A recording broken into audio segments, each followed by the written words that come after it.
जब मेरा 1 जनवरी को आरआरबी क्लर्क निकला, उस दिन लगा कि जब मेरा हो सकता है तो फिर हो सकता है, तब अब कुछ भी कर निकाल लूंगा।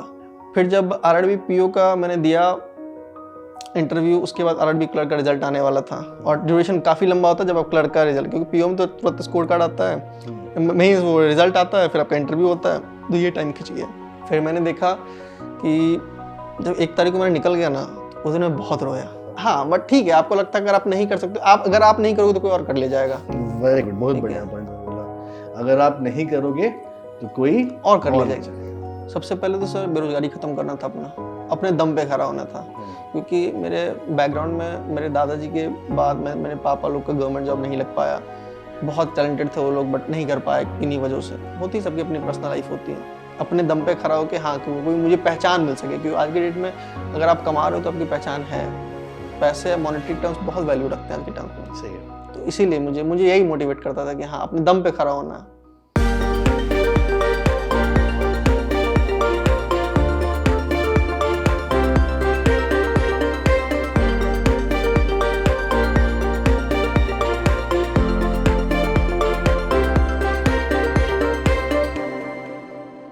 हेलो गाइस, कैसे आप लोग? आपका स्वागत है chamomile tea with toppers and initiative by Unacademy. और आज हमारे साथ हैं सौरभ झा, जो बिहार से बिलोंग करते हैं और state bank of India PO finally qualify कर चुके हैं और हमारे साथ हैं। Saurabh, state bank of India PO qualify अब कर चुके हैं, कैसा लग रहा है अभी आपको? बहुत अच्छा लग रहा है। अच्छा, बताइए कुछ अपने बारे में। आप कहाँ से बिलोंग करते हैं, फैमिली बैकग्राउंड क्या है आपकी? सर मेरा नाम सौरभ झा है। मैं एक समस्तीपुर डिस्ट्रिक्ट से बिलोंग करता हूँ, बिहार के, और मैंने अपनी बचपन वहीं बिताई है और मैंने अपनी एजुकेशन जो है वो दरभंगा में आगे प्राप्त की, क्योंकि मेरे पिताजी वहीं पे टीचर थे प्राइवेट स्कूल में, तो वो वहीं मुझे लेके आए और फिर मैंने अपनी ग्रेजुएशन भी वहीं से की है और उसके बाद मैं फिर इस प्रिपरेशन में आया। और दिन क्या ग्रेजुएशन आपने? मैंने कॉमर्स रखा हुआ था। Commerce background. जी सर। सो आपने अपनी पढ़ाई कंप्लीट की, फिर आपने ये निर्णय लिया कि आपको गवर्नमेंट जॉब की तैयारी करनी है। तो वो कौन से फैक्टर थे जिसने आपको मोटिवेट किया कि आपको बैंक एग्जाम में ही जाना है? सर सबसे पहले 2 फैक्टर्स बहुत इंपॉर्टेंट था। एक तो बैंक एग्जाम की जो होती है प्रिपरेशन, वो अगर आप चाहो तो जल्दी भी कर सकते हो। सिलेबस बहुत वास्ट है और अगर आप चाहो तो उसको छोटे में भी कर सकते हो। आप पे डिपेंड करता है आप उसको कैसे क्वालिफाई करना चाहते हो। और उसकी एग्जाम सुबह टाइम पे होती है, रिजल्ट टाइम पे होता है। ये चीज़ और एसएससी चाहे रेलवे में ये पॉसिबल नहीं है। बैंक एग्जाम में ये होता है, अगर आईपीएस ने डेट निकाल दिया उस दिन पेपर होगा। तो ये मुझे बहुत मोटिवेट करता था। और मेरे कुछ रिलेटिव्स जो थे वो भी बैंक में हैं, तो उनसे भी देख के लगता था कि हाँ लाइफ तो अच्छी हो सकती है अगर आप चाहो तो। सौरभ, आपने निर्णय लिया कि आपको गवर्नमेंट जॉब करनी है, बैंक एग्जाम देना है। आपका जो मीडियम था वो इंग्लिश था, हिंदी था? इंग्लिश मीडियम था। इंग्लिश मीडियम था। आपको क्या लगता है, मतलब बहुत सारे बच्चे हिंदी मीडियम वाले होते हैं, तो मुझे नहीं लगता कोई फ़र्क था, बट मैंने स्टार्टिंग से ही पढ़ा इंग्लिश में, तो मुझे लगता था इंग्लिश थोड़ा ज़्यादा मुझे इजी लग रहा था। जो लोग हिंदी में पढ़ते हैं उनको हिंदी ज़्यादा इजी लगता है, मतलब हिंदी में क्वेश्चंस आते हैं और लोग बनाते हैं। बट डिपेंड करता है आप कैसे अप्रोच करते हो क्वेश्चन को, क्योंकि एक्चुअली वो सब तो एक लैंग्वेज, बनाना तो क्वेश्चन ही आपको एट लास्ट। ठीक है। तो आप कैसे उसको अप्रोच करोगे वो ज़्यादा मायने रखता है, या फिर आप लैंग्वेज के बैरियर्स में फंसे रह जाओगे, आप कभी टीचर्स को बोलोगे कभी खुद में बोलोगे। ठीक है। तो मुझे लगता है कि लैंग्वेज कोई बैरियर नहीं हो सकता। इस साल आपने और कौन से एग्जाम दिए? सर मैंने इस बार सभी एग्ज़ाम दिए। मैं अप्रॉक्स प्री मेरा सबका निकल चुका है और मेंस में मैंने अभी आरआरबी क्लर्क क्वालिफाई किया है। अच्छा, फाइनली क्वालिफाइड हैं आप? यस सर, मैं आरआरबी। कौन सा बैंक मिला आपको? उत्तर बिहार ग्रामीण बैंक। अरे बधाई फिर से आपको एक बार। Thank you sir. और आरआरबी पीओ में मैं इंटरव्यू तक गया, मेरा मेरिट लिस्ट में नाम नहीं आया। और आईपीएस पीओ और क्लर्क का रिजल्ट तो 1 अप्रैल को आएगा। एसबीआई का मैं मेंस नहीं दे पाया, क्योंकि मैं उस दिन 24 को मेरा 27 को था इंटरव्यू यहाँ पे। क्लरिकल मेंस ना? हाँ जी सर। एसबीआई का क्लरिकल का मेंस मैं नहीं दे पाया, क्योंकि उसका यहाँ पे 24 फेब को इंटरव्यू था आईपीएस पीओ का। तो फिर मैं 25 को मुजफ्फरपुर में मुझे बुला रहे थे, तो फिर मैं नहीं जा पाया। क्या उम्मीद है आपका 1 अप्रैल? मुझे हो जाएगा सर। वहाँ भी हो जाएगा? Yes sir. कट ऑफ से काफी सारे ऑप्शंस हैं। नहीं सर, ऑप्शन तो लास्ट हो गया एसबीआई, मतलब वो लेना है लेकिन ऑप्शंस हैं। हाँ जी सर। अच्छा, मैंने देखा भी है बहुत सारे बच्चे ऐसे होते हैं जिनका एग्जाम क्वालिफाई नहीं होता तो नहीं होता है, और जब होना शुरू होता है तो एक साथ सारे एग्जाम क्वालिफाई में शुरू हो जाते हैं। सर मैं तो बोलूंगा, मैं तो आईडीबीआई तक भर चुका, मैं उसका भी निकल गया। अच्छा। मैंने जो डाला सब पेपर निकला इस बार। ओके, चलिए बहुत बढ़िया, आपकी मेहनत अच्छी थी। 3 साल तक, फिर पिछले 2 साल में मेरा एज, जब मैंने ग्रेजुएशन खत्म किया तो उसमें भी एक कहानी है, क्योंकि मेरी ग्रेजुएशन जब हुई थी मार्च 2020 में, तो आधे एग्जाम्स हो चुके थे, उसका लॉकडाउन लग गया। फिर मैंने बैंक का प्रिपरेशन शुरू किया, मैंने लॉकडाउन प्रिपरेशन में गुजारे। और मैंने बहुत सारा क्वांट प्रैक्टिस किया उस टाइम में, क्योंकि सब बोलते थे क्वांट आना चाहिए, एग्जाम हो जाएगा। क्वांट और रीजनिंग मेन है, बाकी इंग्लिश ये तुम निकाल ही लोगे। तो मैंने 5000 सिंप्लीफिकेशन क्वेश्चन बनाए थे। सिंप्लीफिकेशन 5000 क्वेश्चन बनाए थे, ठीक है। मैं जो भी रिसोर्स मिल सकते थे मैं क्वेश्चन उठाता था और क्वेश्चन बनाता था। लेकिन वो मेरे पास लैपटॉप था तो फिर ऑनलाइन प्रोवाइड हो जाता था और उससे मैं क्वेश्चन बनाता गया।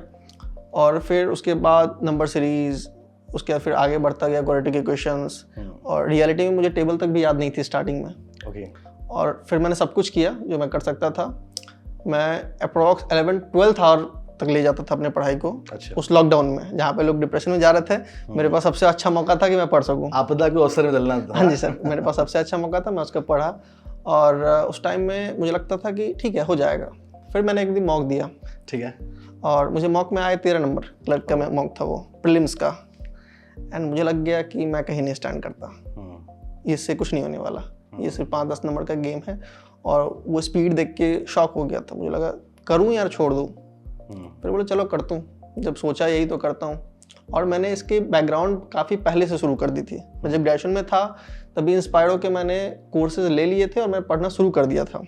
फिर एग्ज़ाम्स आगे ड्रॉप हो गई, 1 साल की ड्रॉप हुई, फिर लॉकडाउन लगा। फिर मेरे एग्ज़ाम आधे पेपर तो हो गए थे, बीच में मैंने बैंकिंग पढ़ा। फिर मेरे अक्टूबर में मेरे फिर से आए एग्ज़ाम शेड्यूल्स, जो कि आधे ग्रेजुएशन के पेपर होने थे। और फाइनल में ऑनर्स ज़्यादा होता है, तो मैंने फिर बैंक एग्ज़ाम को स्टॉप किया, स्किप कर दिया। फिर से मैंने वो ग्रेजुएशन किया। मैंने ग्रेजुएशन अच्छे नंबरों से पास किया। और उसके बाद लॉकडाउन बहुत ये हो गया था, सेकेंड वेव आने वाली थी। फिर मेरे घर के माहौल कुछ ऐसा था कि शायद वहाँ मैं पढ़ नहीं सकता था। तो फिर मेरे मामा ने इनिशिएटिव लिया और वो मुझे यहाँ दिल्ली लेके आए। ठीक है, उन्होंने मुझे बहुत, मेरी लाइफ में अगर आज मैं हूँ तो कहीं ना कहीं उनकी बहुत बड़ी वजह है, मेरे मामा। और उन्होंने मुझे लाया और बोला कि ठीक है तुम पढ़ो। मैं उनको बोल के आया था कि मुझे 3 साल चाहिए, क्योंकि फिर मैं तब समझ गया था कि अगर प्रिपरेशन करनी है तो ये पॉइंट ऑफ टाइम में नहीं होगी। 1-2 साल तो चलो, मैंने 3 साल का किया था कमिटमेंट कि मुझे 3 साल दीजिए आप, इसमें हुआ तो ठीक है, नहीं तो फिर मैं देख लूँगा। तो ठीक है, फिर मैं दिल्ली आया तो फिर सेकेंड वेव फिर से आई और सब कुछ फिर उस बार बहुत स्थिति खराब थी, सब जगह बस खबरें थी और बहुत मेंटली हरास हुआ। तो मैंने SBI क्लर्क का पहला एग्ज़ाम दिया था अपनी लाइफ में 2021 में, और मुझे प्रीलिम्स में 33 नंबर्स आए थे जब मेरा मार्कशीट आया, तो जब स्कोर कार्ड आया तो फिर बोला तो इससे तो होने वाला है नहीं, तो लाइफ में आगे बढ़ते हैं। फिर उस बार मेरा एक भी प्री नहीं निकला, मैंने 3 पेपर दिए थे SBI के, मैं एलिजिबल नहीं था क्योंकि मेरी एज नहीं हुई थी। फिर उसके बाद 2022 में मैंने बहुत मेहनत की। फिर जब आया तो इस बार मेरे 3 प्रीलिम्स निकले। RRB क्लर्क पहला प्रीलिम्स मेरा था, जो कि बहुत खुशी हुई जिस दिन मैंने रिजल्ट खोला था, क्योंकि लोग बोलते हैं एग्ज़ाम, मेरा प्रीलिम्स का रिजल्ट देख के लगा कि हाँ चलो कहीं तो शुरुआत हो उसकी है। और RRB जो एग्ज़ाम होते थे वो होते थे बिहार में जी, और मैं यहाँ पे शेड्यूल करता था, यहाँ से बिहार ट्रेन से जाता था, एग्ज़ाम देता था, एग्ज़ाम देके फिर वापस दिल्ली, और फिर उसी टाइम में IBPS के पेपर शुरू हो जाते हैं। सब कुछ कॉम्बैक्ट में, और मैं यही करता था। 15 दिन के लिए गया, पेपर दिया, दोनों RRB क्लर्क PO दिया, फिर वापस आया, फिर यहाँ पेपर दिया, फिर वहाँ गया, फिर उसका मेंस देना है, ऐसा था मेरा शेड्यूल।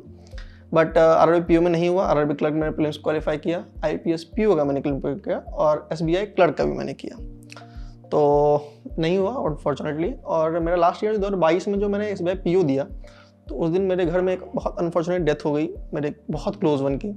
इस वजह से मेरा प्रीलिम नहीं निकला मुझे लगता है, या फिर मेरी तैयारी कम थी, मैं उस चीज़ को दोष नहीं दूंगा। और 5 नंबर से मेरा प्रीलिम छूट गया था SBI PO का, और इस बार वही 5 नंबर ज़्यादा था मेरा SBI PO का जब रिजल्ट आया तो प्रीलिम्स में। तो फिर ये जर्नी गई। फिर 22 में लगा कि हाँ ठीक है, करते हैं, फिर से रीस्टार्ट करते हैं, देखते हैं क्या होता है। फिर मैं 23 पूरा पढ़ा, बहुत शिद्दत से पढ़ा, और फिर जब एक बार निकलना शुरू हुआ तो फिर इस बार तो मैंने मतलब कि जो भी IDBI के जैम एक आता है जो PGDVF करके कोर्स है, मैंने वो तक भरा, उसमें भी जाना है। अब कुछ करके नौकरी चाहिए, खुद के दम पे खड़ा होना है, क्योंकि 3 साल का मेरा लिमिटेशन, मुझे उधर से कोई प्रेशर नहीं था, बट मेरे माइंड में बहुत था कि हाँ करना है लाइफ में, खुद के दम पे कब खड़ा होऊंगा। तो क्योंकि सब कुछ अलग लग रहा था, घर में वो माहौल कहीं ना कहीं, अभी टीचर्स वाले बहुत सारे वैकेंसी आए हमारे तरफ, तो उसका भी बहुत इम्पैक्ट पड़ता था। लोग बोलते थे कि कब कर रहे हो, क्या कर रहे हो, कब तक आगे बढ़ोगे, तो वो चीज़ बहुत हॉन्ट करती थी। और सबसे बड़ी बात थी कि दिल्ली में जब आया तो मैंने एक चीज़ ठान रखी थी कि दूसरों से मिलना जुलना ज़्यादा नहीं है, अपने में रहना है। मैंने दोस्त नहीं बनाए। मैं दिल्ली में बहुत, मेरे फ्लैटमेट्स थे एक दो जो मेरे रहते थे, बस उन्हीं से दोस्ती थी, बाकी किसी से नहीं। मैंने किसी से कोई संबंध नहीं रखा। कभी कभार कुछ ओकेजन्स पे कभी कुछ हुआ तो मैं गया, बाकी अपने में रहा, पढ़ा लिखा। लेकिन चीज़ें बहुत ख़राब थी। वो आप इंतज़ार करते हो, आप कल सुबह उठते हो, फिर से वही काम करते हो और लगता है पता नहीं क्या होगा, क्योंकि इसकी अनसर्टेनिटी है। कोई किसी का 9 साल भी लग जाते हैं, मैंने देखा है, और कोई पहले से 6 महीने में निकाल रहा है, और आप ये नहीं बोल सकते। और खासकर जब आप गवर्नमेंट जॉब की तैयारी करते हो तब तो आप बिल्कुल नहीं बोल सकते, क्योंकि वैकेंसी हर साल कम हो रही है। सिर्फ इस बार SBI PO का जो कुछ बढ़ गया है 25%, बाकी सबका कम हो रहा है, और आपके पास यही अपॉर्चुनिटी है, या तो आप कर लो या फिर आप छोड़ दो।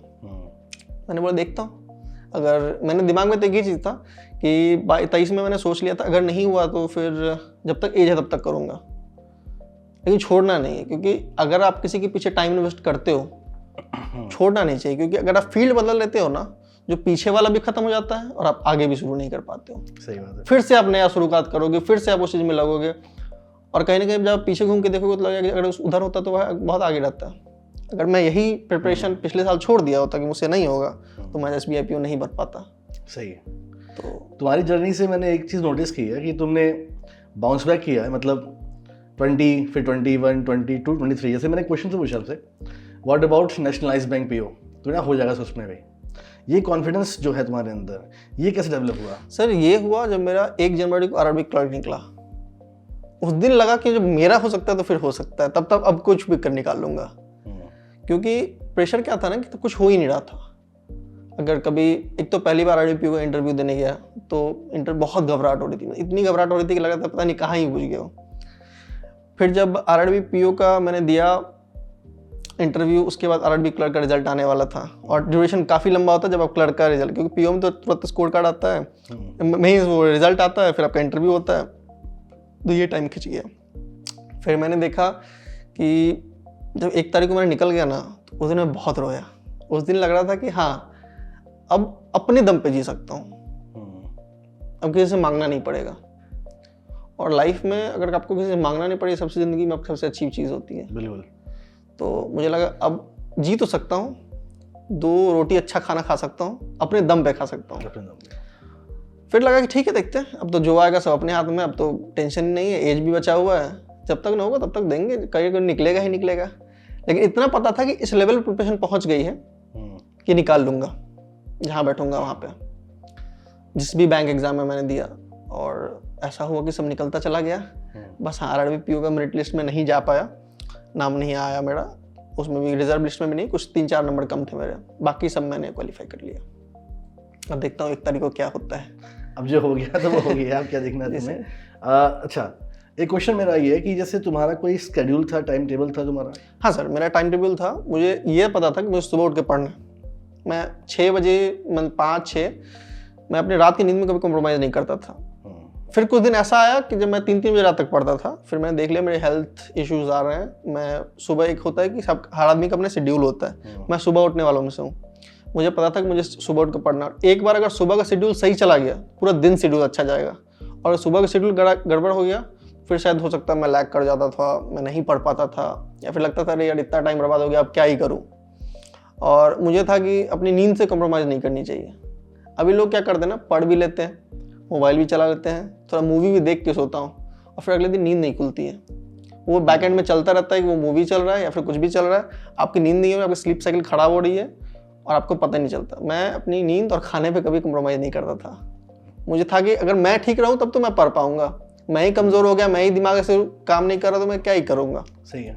तो फिर हाँ ठीक है, ये भी नहीं कि आप जाके होटल में खा रहे हो, आप नॉर्मल खाओ, घर में रहो, बट ठीक है। और हाँ, मैं 1 घंटा शाम को जरूर निकलता था।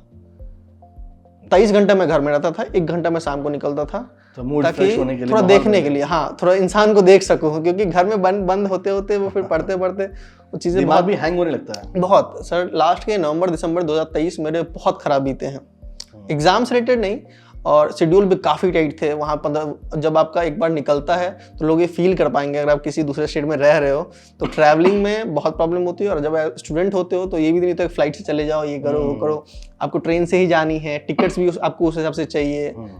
तो फिर बहुत शेड्यूल में ये होता था और मेंटली आप इतने फ्रस्ट्रेट हो जाते थे कि क्या ही करना, अब छोड़ो, अब जो होगा देखा जाएगा, छोड़ देता हूँ, ये करता हूँ। तो फिर नवंबर दिसंबर बहुत खराब बीता। फिर 1 जनवरी को सब ठीक हो गया।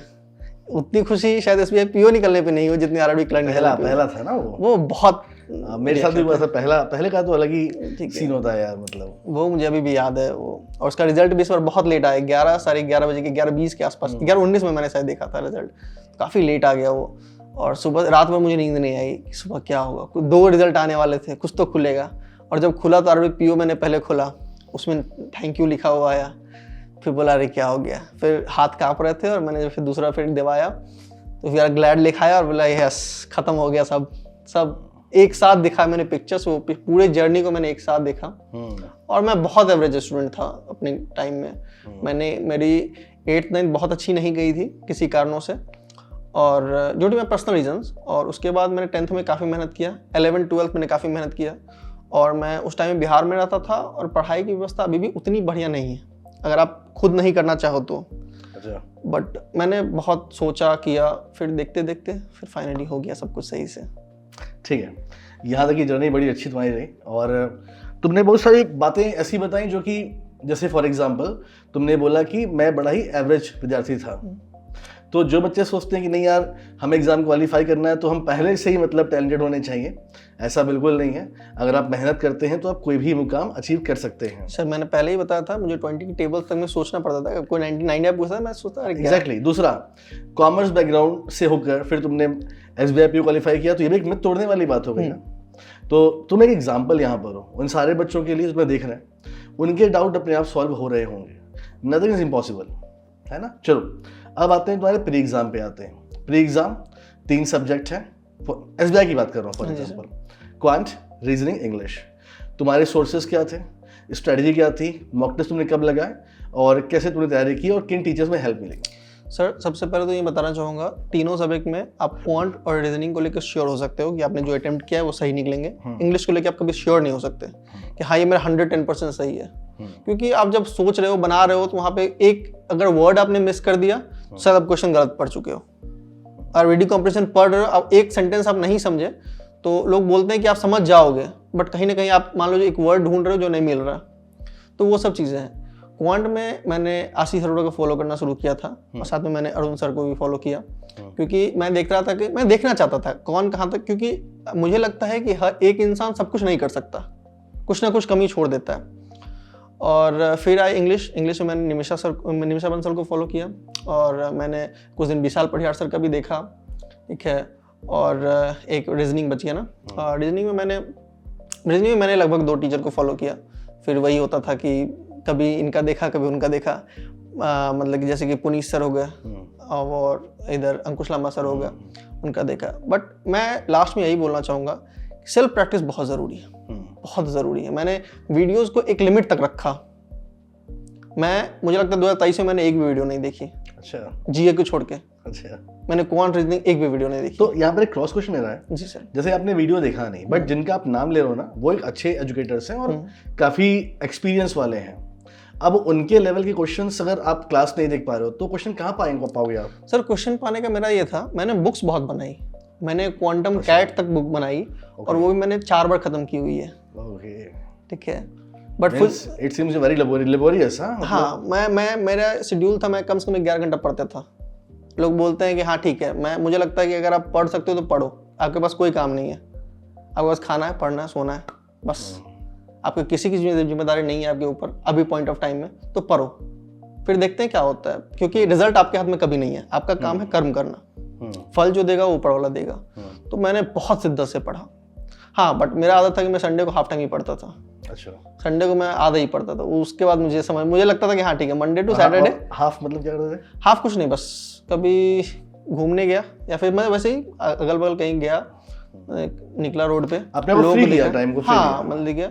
और नहीं तो फिर शाम में चुपचाप अकेले रूम में बैठा, एक गाना सुना और बस चुपचाप फील कर रहा था उस चीज़ को कि शायद अगर मेरा हो गया तो फिर इस चीज़ को मिस जरूर करूँगा। अच्छा, मैं इमेजिनेशन journey करता मेरी था, जो है ना? हाँ मैं इमेजिनेशन करता था, मुझे लगता था कि हाँ ये भी एक जर्नी है और शायद बाद में ये मुझे बहुत अच्छा फील करवाएगी।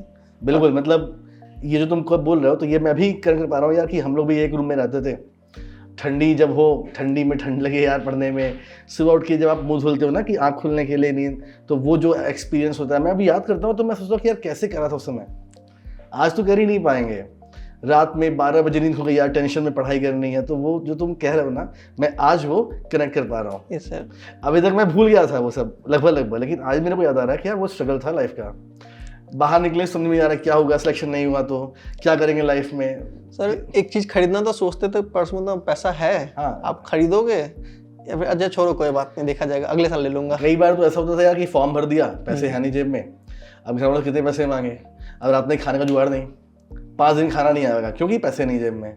ये सब भी लाइफ देखी है हमने, भी जी है लाइफ। और सर मैं 1-2 बार स्लीपर में भी गया था क्योंकि टिकट्स वगैरह देखता था कि ठीक है अगर कभी एसी में 1300-1400 रुपये लग रहे हैं तो 500 रुपये में चला जाऊंगा। हाँ। बट फिर फील आता था कि हाँ ठीक है ये शायद आखिरी बार होगा, अगली बार सब ठीक हो जाएगा। तो फिर वही समय के साथ चेंज हो गया सब कुछ। नहीं अच्छा है, वेरी गुड, बहुत बढ़िया। अच्छा ठीक है, तो ये तुमने वीडियोस कम देखे और तुमने अपने सेल्फ प्रैक्टिस? वीडियोस मैंने बहुत देखा सर, मैंने 2022 मैंने 21 और 22 बहुत वीडियोस देखे हैं। ओके, इस साल 23 में नहीं देखा? हाँ 23 मैंने देखा। 23 में मुझे लग रहा था कि ना अगर आप क्लास कर रहे हो, जैसे कि आपकी क्लास में क्या होता है कि रोज कुछ नया पढ़ना होता है, और उसमें क्या होता है कि अगर आप क्वांटिटी पढ़ रहे हो तो आप प्रॉफिट एंड लॉस ही पढ़ रहे हो ना, परसेंटेज ही पढ़ रहे हो ना, वही बेसिक से एडवांस तक जा रहे हो। क्वेश्चन का तो लेवल चेंज हो सकता है ना, क्वेश्चन का लेवल उसमें मॉक लगाया सर। मैंने आरआरबी पीओ के प्री के लिए 120 मॉक्स लगाए। तो मॉक टेस्ट में तुम्हें किसने, कहाँ से हेल्प मिली तुम्हें, किस प्लेटफॉर्म से हेल्प मिली? अच्छी मैंने सारे मॉक टेस्ट लगा लिए, मैंने मेरे 4-5 मॉक टेस्ट था सारे तुमने लिए? हाँ, टेस्ट 3 से लेके और जितने भी हैं सबके मैंने लगाया, क्योंकि आप भी बोलते थे कि मॉक टेस्ट लगाओ, और मुझे एक पता था कि अगर आप सेल्फ एनालिसिस करना ज़्यादा ज़रूरी है। लोग बोलते हैं कि शेड्यूल बनाना है लाइफ में, मेरा शेड्यूल हर एक 10 दिन या 15 दिन पे चेंज होता था, क्योंकि मैं देखता था मैं इतना तो कर पा रहा हूँ, इसमें कुछ प्लस माइनस हो सकता है, और जब लगता था मैं चेंज कर देता था। क्योंकि अगर आप जिंदगी जीवन में स्टिक रह जाओगे ना किसी चीज़ पे तो सक्सेस नहीं मिलती। तो मैं चेंज करता गया, और इनफैक्ट मेरे कुछ लोगों ने बहुत हेल्प की, इस वजह से मैं आज यहाँ खड़ा हूँ। मुझे लगता है मेरा सेल्फ कंट्रीब्यूशन 20% है, बाकी टीचर्स, मेरे मामा, इनफैक्ट मेरी दीदी भी बहुत हेल्प की, उन्होंने मेरी बहुत ज़्यादा हेल्प की। मैं जब यहाँ बीमार पड़ता था तो वो लेने आती थी मुझे, और मेरे कुछ फ्रेंड्स जिन्होंने मेरा हमेशा साथ दिया, और वो हमेशा बोलते थे मुझे कि तुम किसी का हो ना हो तुम्हारा ज़रूर होगा। इतना मुझे कॉन्फिडेंस है कि तुम्हारा ज़रूर हो जाएगा, और आज मैं सर आपके सामने यहाँ बैठा हूँ। Very good. चलो, तो प्री एग्जाम की स्ट्रेटजी हमने जान ली तुम्हारी। प्री के बाद आता है मेंस एग्जाम। अच्छा, तो जैसे मतलब मैंने मैक्सिमम बच्चों को देखा है, मेरा भी अपना 10 ईयर का एक्सपीरियंस है, बच्चे पहले प्री एग्जाम देते हैं, उसके बाद थोड़ा चिल करते हैं कि रिजल्ट आ जाए, पहले देख तो ले पास हुए कि नहीं हुए, क्या फ़ायदा मेहनत करने का। रिजल्ट आया, फिर तैयारी करना शुरू किया, पास हो गया बाई चांस, तो फिर मेंस पढ़ने लगे, उसमें काफ़ी टाइम चला गया। तुम्हारी स्ट्रेटजी प्री और मेंस को क्या थी तुम्हारी स्ट्रेटजी? सर मुझे लगता था कि आपको जॉब लेना है, आपको प्री क्वालिफाई नहीं करनी है, और ना ही आपके नंबर्स बढ़ाने के, हाँ मैंने इतने सारे प्री निकाल लिए तो मुझे गोल्ड मेडल मिल जाएगा। एट लास्ट चाहिए जॉब। मैंने आपकी क्लास 2023 में 1 जनवरी से फॉलो की है, मैं 2022 में भी किया, बट मैं 2023 की प्रिपरेशन के लिए 1 जनवरी से क्लासेस किए हैं। हाँ, शिद्दत से प्रॉपर कि करना है, कुछ हो ना हो करना है। देखते हैं फिर रिजल्ट तो अपने हाथ में नहीं, रिजल्ट तो जो होगा समय बताएगा, बट करना है, प्रैक्टिस करनी है, चीज़ों को करनी है, और फिर देखते हैं क्या होता है। फिर मैंने कॉपीज़ लिखी, सब कुछ किया, जहाँ तक जिधर से जो बनता था मैं करता था। बट मुझे लगता था कि आप मॉक में इसलिए पे ज़्यादा निर्भर हो गया क्योंकि वीडियोस तो मेरी समाप्त हो गई थी। मुझे लग रहा था कि हाँ अब मैं सीख चुका हूँ, मुझे जितना सीखना था अब मुझे खुद में देखना है। एग्जाम में क्वेश्चन आने से ज़्यादा डिपेंड करता है कि आपको छोड़ना आना चाहिए, आपको पीओ लेवल पे, इनफैक्ट मेंस में किसी भी लेवल पे आपको पता होना चाहिए। जब आप बना रहे हो क्वेश्चन, तो मान लीजिए कि सर 5 क्वेश्चन है मेरे सामने, अगर मैं पहला नंबर उठा रहा हूँ तो ये मुझे बनेगा ही नहीं बनेगा, ये कॉन्फिडेंस आना बहुत ज़रूरी है। और जब तक ये नहीं आएगा बहुत मुश्किल है क्वालिफाई करना, क्योंकि आप जब बनाने जाते हो तो आप स्टक हो जाते हो किसी क्वेश्चन पे, और वो टाइम का प्रेशर आप पे इतना ज़्यादा पड़ जाता है कि जो आपका क्वेश्चन आ रहा है वो भी नहीं बना पाते हो। ठीक है, तो जो लोग उस पर अटकते हैं वो प्रॉब्लम करते हैं। और मुझे लगता है कि अगर आपको एग्जाम निकालना तो आप प्री और मेंस अलग अलग, इंटरव्यू अलग अलग नहीं दे सकते। मतलब जब से आप शुरुआत कीजिए, आप ये मानिए कि आप प्री और मेंस दो साथ में चलना है हमारा। आपको सब कुछ साथ में लेके जाना है। मुझे याद है, मैं अपने 2022 से पहले आपने जब सब कुछ अपना पढ़ाया था, वो बैंकिंग विभाग के बारे में जितना कुछ पढ़ाया था, मेरा खत्म था हैंड रिटन नोट्स के साथ। 2 क्लास मैंने 2 बार मैंने कंप्लीट कर चुका था। Very good. क्योंकि भाई इंटरव्यू में तो जाना है, उसके लिए तो मुझे प्रिपरेशन करना है। तुम्हारा फिर ठीक है। तो अब आते हैं टॉपिक पे आते हैं, ठीक है। जैसे इंग्लिश हो गया, क्वांट रीजनिंग, टॉपिक कौन से इंपॉर्टेंट होते हैं और ये तुम बच्चों को सिखाओगे भी, यहाँ पे जो बच्चे देख रहे हैं हमें, और कैसे मैंने उसकी तैयारी की प्रॉपर। जैसे फॉर इंग्लिश की बात करते हैं तो पैरा जंबल्स इंपॉर्टेंट है कि सेंटेंस अरेंजमेंट क्या कैसे पढ़ना होता है पूरा। सर सबसे इंपॉर्टेंट मुझे लगता है ना कि आप कोई भी सब्जेक्ट की तैयारी कर रहे हो तो सबसे पहले है आपको उसके बारे में पता होना चाहिए। आप सिलेबस पहले खत्म करो। बच्चे, मैं अभी देख रहा हूँ, बच्चे सिलेबस खत्म नहीं करते। वो बोल रहेंगे कि हाँ मुझे 2 चैप्टर्स आ रहे हैं, मैं ये पढ़ लूंगा, इसमें से एग्जाम आया तो क्वालिफाई कर लूंगा, नहीं तो फिर अगले साल देखूंगा। ठीक है, मुझे लगता है सिलेबस पूरा कंप्लीट होना चाहिए। अगर जब सिलेबस आपको याद होना चाहिए कि आपसे क्या पूछेगा, आप क्या कर सकते हो। उसके बाद भी अगर नहीं हो रहा तो फिर आप कुछ नहीं कर सकते। लेकिन अगर आप खुद में कमी है आपके अंदर और आप बोलोगे, आप दोष दोगे कि हाँ मुझे ये टीचर ने अच्छा नहीं पढ़ाया, या फिर मेरा माहौल नहीं है, या फिर किसी भी कारण से मैं मेहनत नहीं कर पाता हूँ, मुझे नींद आती है, ये सब वो फैक्ट्स हैं जिनके बारे में सिर्फ आप सोचते हो और आप पछताते हो बाद में।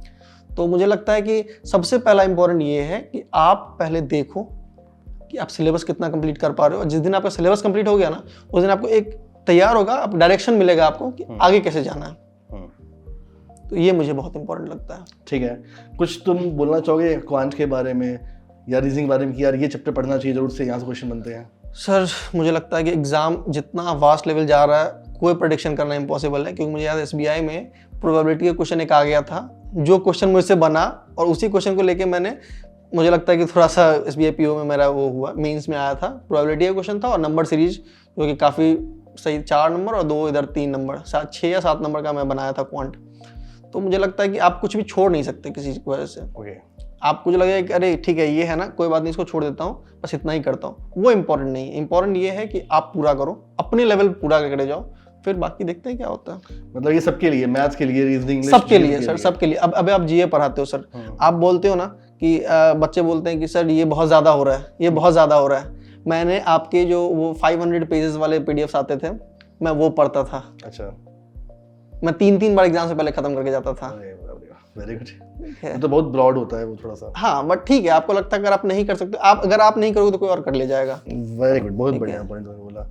अगर आप नहीं करोगे तो कोई और कर ले जाएगा, क्योंकि वैकेंसी तो उतनी है। बच्चे, अभी मैंने लगभग 10-11 लाख बच्चों ने फॉर्म भरा था, सबको चाहिए था जॉब, बट मिला कुछ चंद लोगों को। तो फिर आप या तो आप कर लो या फिर कोई और करके चला जाएगा। ठीक है, वेरी गुड। प्री हो गया, मेंस हो गया, अब इंटरव्यू पे आते हैं। ठीक है, इंटरव्यू में आपका इंटरव्यू 2 सेक्शन में डिवाइड होता है, एक आपका GD होता है और एक आपका PI होता है, मतलब पर्सनल इंटरव्यू होता है आपका। हाँ, GD के लिए क्या आपने अलग से कुछ तैयारी की थी? सर मैंने GD के लिए कुछ तैयारी नहीं की थी। मुझे इतना पता था कि पूछेंगे तो रिलेवेंट टॉपिक से ही, क्योंकि मैंने जिनसे भी पूछा था, जिनसे भी मैंने डिस्कस किया, उन्होंने इतना ही बताया कि नॉर्मल रहो, कॉन्फिडेंस होना चाहिए, और जो बोल रहे हो उसको तुमको पता होना चाहिए तुम क्या बोल रहे हो। कुछ लोग फ्लो में बहुत कुछ बोल जाते हैं। कभी मतलब कि आप पूछ रहे हो बैंक मर्जर शुरू हुआ, कहानी आप चले जा रहे हो कि बहुत आगे तक लेके। लैंग्वेज की कोई दिक्कत थी वहाँ पर? कोई बैरियर नहीं है सर। आप इंग्लिश में बोला करती थी? सर मैंने हिंदी में ही बोला था। अच्छा। और इंटरव्यू का मैंने इंग्लिश में, उन्हें पूछते जब वहाँ पे लगाते हैं ना एक बोर्ड, बोलते हैं कि हिंदी में बोलना चाहिए, इंग्लिश में लैंग्वेज पूछते हैं। हाँ, मैंने इंग्लिश में बोला था, बट मैं जब इंटरव्यू के लिए गया तो उन्होंने मुझसे प्रॉपर हिंदी में बात की। ठीक है, तो मतलब कि ऐसा कोई बार नहीं है इंटरव्यू में कि हिंदी है कि इंग्लिश है, आप जिसमें कंफर्टेबल उससे बोलना चाहिए। हाँ जी सर, बिल्कुल भी। आपके GD के पैनल में कितने बच्चे थे? कितने? सर 9 मेंबर थे मेरे। 9 मेंबर थे। हाँ जी सर, एक एब्सेंट। और कितने लोग ले रहे थे? 2 लोग ले होंगे? हाँ जी सर। कितने लोग बैठते हैं वॉच करने? 2 लोग थे बैठे हुए। और सबसे बड़ी बात है कि पहले तो वो लोग आपको चिल कर देंगे, पहले बोलेंगे ठीक है 5 मिनट पहले बात कर लेते हैं हम लोग, अपने अपने बारे में बताओ। और वो मोमेंट सर बहुत हेक्टिक होता है कि आपको जब पूछते हैं आपको लगता है कि यही एग्जाम है, जबकि वो कुछ नहीं, वो बस आपको बस चिल करने की कोशिश कर रहे हैं। और उसके बाद फिर आपका प्रेशर रिलीज हो जाता है। फिर एक बार शुरू करेगा तो फिर वो कंप्लीटली। टॉपिक क्या था आपका? Sir bank merger in India और is it good for the Indian economy, ये था। ठीक है, तभी टॉपिक ठीक था तुम्हारा मतलब? हाँ जी सर, टॉपिक अच्छा था। और सबसे बड़ी बात थी सर, बैंक मर्जिंग पे आया, जब मर्जर पे आया तो बहुत सारे बच्चों ने पहले ही क्वेश्चन पे वो शुरू कर दिया क्या बैंक मर्जर इंडिया पे डिस्कशन बहुत ज़्यादा चला गया। इधर गुड फॉर द इकोनॉमी में बहुत कम लोगों ने बोला, 2 बच्चों ने बस बोला था, मैं था और एक और थे, तो उन्होंने बताया था। ठीक है, तुम लोग गुड बोले तुम? हाँ मतलब हाँ, तो ऑब्वियसली उनका भी वही था कि हाँ आप बोलो, कि वो चाहते थे कि आप गुड बोलो, क्योंकि बाद में जब खत्म हुआ तो वो बता रहे थे कि हाँ। अभी एक बच्चा मिला था जीडी में, तो एक्चुअली जीडी में क्या होता है कि आप केवल एक बातचीत करते हो आपस में। अगर मान लो फॉर एग्जांपल कि तुम्हारी बात से मैं असहमत हूँ फॉर एग्जांपल, तो मैं क्रॉस नहीं करूंगा, मतलब वहां पर एक्सटेम्पोर नहीं हो रहा है, वाद वहां पे एक इस पर मार्क्स मिलते हैं, आप कितने कूल हो वहां पर। हाँ, और सबसे बड़ी था कि आप पेशेंस जितना रख सकते हो, क्योंकि हर चीज, अगर आप गवर्नमेंट जॉब का प्रिपरेशन में है ना, सबसे पहले तो पेशेंस है। Patience is the key to success वाली बात है। आपको पेशेंस रखनी पड़ेगी, और इंटरव्यू सबसे ज्यादा रखनी पड़ेगी, क्योंकि आपको वॉच कर रहे हैं लोग। एग्जैक्टली मेंस में तो आपके हाथ में है, इंटरव्यू आपके हाथ में नहीं है, इंटरव्यू सामने वाले के हाथ में है। ठीक है, अब पीआई पर आते हैं। हाँ जी सर। कितने मेंबर थे तुम्हारे पैनल में? 5 मेंबर थे सर। 5, एक फीमेल थी, एक फीमेल और 4 मेल थे। ठीक है, कैसा उनका बिहेवियर था तुम्हारे लिए? बहुत बहुत सर, मतलब इजी वे में बात करते हैं, लग ही नहीं रहा था कि आप बहुत ही इतना, लोग डराते हैं पहले बहुत ज़्यादा कि जाओगे तो ऐसे होगा वैसे होगा, स्क्रू कर देंगे, बहुत कुछ बोलेंगे, कुछ भी नहीं था। वो बहुत काम थे वो लोग, और चाहते थे कि बच्चा खुल के बोले। अच्छा, तो तुमसे कौन सा क्वेश्चन पूछेगा तुमसे? सर एक्चुअली क्वेश्चंस मुझे उन्होंने बढ़वाया है ऐसे। अच्छा, मतलब फॉर एग्जांपल मेरा क्वेश्चन लगता सेगमेंट वाइज बात करते हैं। जैसे मान लो एक पर्सनालिटी पर हो गया, एक तुम्हारा हो गया तुम्हारे उस पर एजुकेशन बैकग्राउंड पर हो गया, एक तुम्हारा बैंकिंग फाइनेंशियल अवेयरनेस हो गया, एक हॉट टॉपिक्स हो गया, तो इन सारे सेक्शन टच करते हैं, मतलब वो सारे हाँ स्टार्ट करते हैं। सबसे पहले सर उन्होंने मैंने अपने लैंग्वेज जो था, लोकल लैंग्वेज मैंने मैथिली डाला था। अच्छा, तो वहाँ से उन्होंने तो काफ़ी खींचा। ओके, वो थोड़ा जानना चाहते थे कि तुम कितना जानते हो उसके बारे में, क्योंकि उन्होंने, और फिर मैंने अपने पापा का प्रोफेशन डाला था, उनसे उन्होंने फिर क्रॉस क्वेश्चन पूछा, मेरे हॉबीज से क्वेश्चन पूछे, बैंकिंग टर्म से पूछे, एसबीआई से क्वेश्चंस पूछे, तो बहुत जहाँ तक उन्होंने पूछ सकते थे उन्होंने पूछे। और फिर उसको हाँ लगभग 8-9-10 मिनट के आसपास था इंटरव्यू। ओके, ठीक है। तो इंटरव्यू जब तुम बाहर निकल रहे होगे तो तुम्हें कैसा लग रहा था उस समय? सर काफ़ी हल्का फील हो रहा था, कि लग रहा था हाँ मैंने एसबीआई का इंटरव्यू दे दिया। ज़्यादा टाइम इंटरव्यू में उस टाइम लग रहा था पता नहीं, देखते हैं क्या होता है। बहुत नर्वसनेस थी, क्योंकि सारे लोग आपके जैसे हैं, और उसमें होना बहुत कम लोगों का। अच्छा, तो एक प्रेशर तो था कि 52-5300 बच्चे सेलेक्ट हुए इंटरव्यू में, होना 2000 का ही है। वो बैक एंड में प्रेशर तो चल रहा था, बट मेरा साथ कूल ये था ना कि मेरा अरबी क्लियर निकल गया था। बोला कहीं ना कहीं तो जॉब है, वहाँ करूँगा, नहीं होगा तो बाकी देखते हैं क्या होता है। तैयारी मेहनत का फल देखते हैं कहाँ तक मिलता है। ठीक है, तुमने क्या पहना था वैसे इंटरव्यू में? सर मैंने सूट पहन गया था, प्रॉपर बिजनेस सूट पहना था। हाँ जी सर। अच्छा, अच्छे लग रहे होगे? हाँ जी सर। क्लीन शेप पूरा? हाँ जी सर। ठीक है, इंटरव्यू तुम्हारा हो गया। हाँ, अब यार मेरा कुछ क्वेश्चन ऐसे ही है, जैसे तुम्हारी जर्नी पूरी रही है, तुम्हें क्या लगता है कि तुमने इस जर्नी में क्या मिस्टेक किए हैं, बड़े मिस्टेक? सबसे बड़ा सर इमेजिनेशन ज़्यादा हो गया था बीच में, कि प्रोक्रेस्टिनेशन ज़्यादा हो गया था, कि क्या होगा, डिपेंड करता है कि आप क्या कर रहे हो वही होगा। आज जो कर रहे हो वही होगा कल, क्योंकि उसमें होता क्या सर कि टाइम बीतता है, प्रेशर पड़ता है, और लोगों को लगता है अरे छोड़ो यार देखा जाएगा फिर कर लेंगे। वो नहीं होना चाहिए। और मुझे लगता है मेरी 1 साल अगर मुझे गैप हुआ तो मुझे लगता है वही चीज़ था, प्रोक्रेस्टिनेशन ज़्यादा हो गया था, कि हाँ कर लूँगा, देख लूँगा, हो जाएगा, अभी नहीं थोड़ी देर बाद। बट वो चीज़ सब खत्म हो गई फिर, जब तब लगा कि हाँ अब तो सिर्फ मेहनत करनी है, और फिर जब मेहनत के बल पे आया तो फिर हो गया। पहले साल एग्जाम क्वालिफाई नहीं हुआ, एसबीआई में तुम्हारे बड़े कम मार्क्स आए, मतलब बता रहे थे, है ना? हाँ। ऐसे यार क्या फैक्टर्स थे जिसने तुम्हें हमेशा मोटिवेट रखा इस लॉन्ग टर्म जर्नी में? सबसे पहले तो सर बेरोजगारी खत्म करना था, अपने दम पे खड़ा होना था। क्योंकि मेरे बैकग्राउंड में मेरे दादाजी के बाद में मेरे पापा लोग का गवर्नमेंट जॉब नहीं लग पाया। बहुत टैलेंटेड थे वो लोग, बट नहीं कर पाए किन्हीं वजहों से। होती सबकी अपनी पर्सनल लाइफ होती है। मुझे था कि अगर मैं कर लूँगा ना तो फिर सब कुछ अच्छा हो जाएगा। तो मुझे था कि मुझे करना है, मुझे बस खड़े होना अपने दम पे। तो फिर मुझे लगता था कि मुझे जॉब होल्डर बनना है, अपने दम पे खड़ा होकर, हाँ कोई मुझे पहचान मिल सके। क्योंकि आज के डेट में अगर आप कमा रहे हो तो आपकी पहचान है। पैसे मॉनेटरी टर्म्स बहुत वैल्यू रखते हैं आज के टर्म्स में। सही है। तो इसीलिए मुझे यही मोटिवेट करता था कि हाँ अपने दम पे खड़ा होना है। ये मॉक टेस्ट का कितना इंपॉर्टेंस तुम्हारे सिलेक्शन में? सर मुझे लगता है बहुत ज़्यादा। मैंने बहुत मॉक टेस्ट लगाया। प्री मेंस मैं पिछले साल का उठाता था, अगर मैंने पिछले साल का कुछ छूट गया, 22 वाला बहुत सारा मैंने मेंस का मॉक टेस्ट नहीं लगाया, मैंने सबका लगाया। पिछला साल, इस साल, जहाँ तक जो मिला मॉक टेस्ट में बहुत लगाया। क्योंकि मुझे लगता है सेल्फ एनालिसिस आप वहीं से कर सकते हो। क्योंकि आप जब, और मैं मॉक टेस्ट हमेशा एक सेटिंग में लगाता था, लोग बोलते हैं ना 3.5 घंटा आप घर में कैसे बैठ रहे हो, एग्जाम का माहौल अलग होता है, घर का। मुझे लगता है कि आप बैठने की आदत वहीं से डालते हो। अगर 3.5 घंटा आप पेपर पे दे सकते हो विथ टाइपिंग, मैं उसको भी नहीं, मैं उसको लेके चलता था। अच्छा। हाँ, कि ये भी तो एक पार्ट है। हाँ बिल्कुल, बस। और उसमें बहुत मायने रखता है वो नंबर, तो मैं उसको भी लेके चलता था। और मुझे लगता है कि मॉक टेस्ट जब आप बनाते हो, सेल्फ एनालिसिस करते हो, आपको पता होता है कि आज आप कहाँ छोड़ रहे हो। और मैं उसको छोड़ता नहीं था अगर मुझे क्वेश्चन नहीं बनते, क्योंकि आप मॉक टेस्ट में हर क्वेश्चन नहीं बना सकते। या तो आप बना लो, जो नहीं बना उसको अगले दिन बनाओ, बट बनाओ जरूर, छोड़ना नहीं चाहिए क्वेश्चन, क्योंकि आपको ब्रॉड एक आइडिया लग जाएगा कि एग्जाम में आपको क्या करना है। और वही चीज एग्जाम में हेल्प करता है। छोड़ना सिखा देता है क्वेश्चन आपको, कौन सा उठाना है और कौन सा छोड़ना है। तो सौरभ, एक ऐसा मोमेंट आता है हमारी लाइफ में जब हमने पूरी तैयारी की, हर तरह का प्रॉब्लम झेला, ठंडी हो, गर्मी हो, बरसात, जाड़ा, जो भी है मतलब, और फिर हमारा आता है रिजल्ट आता है। अब चूंकि आपने इस साल 2 रिजल्ट देख लिए, आरआरबी क्लरिकल का और स्टेट बैंक पीओ का, तो रिजल्ट के टाइम पर वो जो मोमेंट है आपका, आपके पूरे फैमिली का, आपके मामा जी का रिएक्शन, सबके बारे में बताइए कुछ। सर सबसे पहले तो जब वो रिजल्ट खुलता है ना, तो आपको पूरी जर्नी एक साथ दिखती है। हाँ। आपने जब स्टार्ट किया तो वो पहला दिन, और आप जब एंड करो एक साथ दिखता है आपको सब कुछ। और मैं उस दिन बहुत रोया, और मैंने सबसे पहले अपनी माँ को फ़ोन किया, क्योंकि पेरेंट्स बहुत कुछ छोड़ते अपने बच्चों के लिए, और बहुत शिद्दत से चाहते हैं कि उनका सिलेक्शन हो। तो मैं सबसे पहले अपनी माँ को फ़ोन किया, वो भी बहुत रोई। और मैं जिनको भी फ़ोन कर रहा था वो बस इमोशनल हो जा रहे थे, जो मेरे क्लोज वन थे। फिर लग रहा था हाँ ठीक है, जो चाहिए था शायद वो मिल गया। बट क्योंकि उस दिन आपको ये नहीं लगता कि आपको इससे ऊपर जाना है या इससे नीचे जाना है या फिर कुछ भी, आपको लगता है कि आपने जो इतनी मेहनत की वो सब सफल हो गया। तो वो रिएक्शन बहुत था उस दिन। पूरे दिन तो बस ये सोच रहा था कि हाँ मेरा हो गया, मेरा फाइनली हो गया। मैंने 10 बार अपना रिजल्ट खोल के देख रहा था, मैं स्क्रीनशॉट लेके देख रहा था कि हाँ मेरा ही है नंबर, मेरा नाम है, तो हो गया मेरा। मामा जी आपके? वो बहुत खुश थे, वो बहुत खुश थे कि हाँ तुमने जो बोला था। और मेरे दिमाग में मैंने दिसंबर में बोल दिया था कि अगर मेरा 3 साल के अंदर नहीं होगा तो फिर मैं चला जाऊँगा, मैं खुद देख लूँगा, अपने दम पे खड़ा होऊंगा, मैं करूँगा प्रिपरेशन, मैं नहीं छोड़ना था क्योंकि मुझे लगता था कि मैंने टाइम बहुत इन्वेस्ट किया इसके पीछे।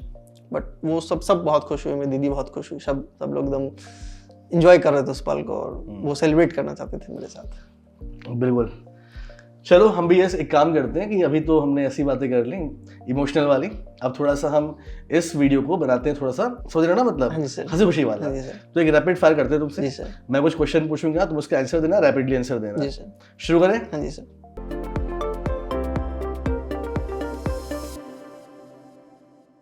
कोई ऐसी जॉब जो तुम करना चाहो बट उसके पैसे तुम्हें नहीं मिलेंगे मतलब? हाँ जी सर। मैं जन सेवा पे यकीन रखता हूँ सर। ठीक है कि अगर आप बिना हेल्प, जो लोग ज़रूरतमंद हैं, अगर आप उनकी हेल्प कर रहे हो तो वो सबसे ज़्यादा पुण्य का काम है। तो मैं उस चीज़ पे बहुत बिलीव करता हूँ। पैसे ना मिले तब भी तुम काम करो? सर बिल्कुल भी, उसमें मुझे कोई प्रॉब्लम नहीं है। Okay, what is the one food that you would never give up? Sir I prefer non veg and I never give up. कभी गिव अप नहीं करना है सर। नॉन वेज क्या? सब कुछ। Would you leave your home town forever और stay in your home town forever? Sir अब तो जैसा प्रोफेशन है उसमें तो कुछ भी नहीं कहा जा सकता, बट हाँ home town is first love. Best है, first love. If you had the world's attention for 30 second, what would you say? Sir जब तक क्रैक नहीं छोड़ना नहीं चाहिए, आप जो भी कर रहे हो। अच्छा, ओके। No matter what. जब तक तोड़ेंगे नहीं तो छोड़ेंगे नहीं। Okay. Is there an app that you hate but use anyways? Sir YouTube Facebook बहुत परेशान करते हैं, तो बट मैंने उन्हें यूज़ करना सीख चुका था। फेसबुक तो मैंने हटा ही दिया था, और यूट्यूब पे भी कुछ ऑप्शंस आते हैं जिनमें सिर्फ आप जो सर्च करोगे वही दिखता है। तो मैंने वो अडॉप्ट किया। मैंने सोशल मीडिया, मैंने आज तक इंस्टाग्राम पे अकाउंट भी नहीं बनाया, क्योंकि मुझे पता था जिस दिन सिलेक्शन लूँगा उस दिन बनाऊंगा और दिन लोग देखेंगे। बना लिया? नहीं अभी नहीं बनाया, अभी सर तो रुक जाता हूँ थोड़ा दिन। फाइनल मतलब जब जॉब लेटर हाथ में? हाँ जी sir. Okay. What movie has everyone else seen but you have not?